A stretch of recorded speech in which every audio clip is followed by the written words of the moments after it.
Tatlong lalaki ang bihag ng tribo sa gubat. Si Juan, si Pedro, at si Jose.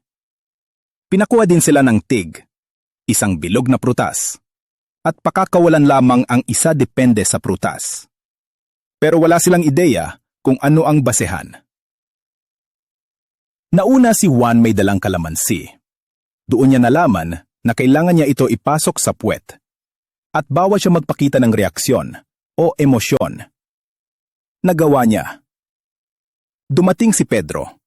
May dalang bayabas. Doon niya nalaman na kailangan niya ito ipasok sa puwet at bawal siya magpakita ng reaksyon o emosyon. Nagawa niya.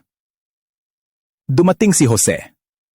Pero di pa niya alam ang gagawin, biglang naiyak sa kakatawa si Juan at Pedro. Dahil nagpakita sila ng emosyon, sila ay pinugutan ng ulo.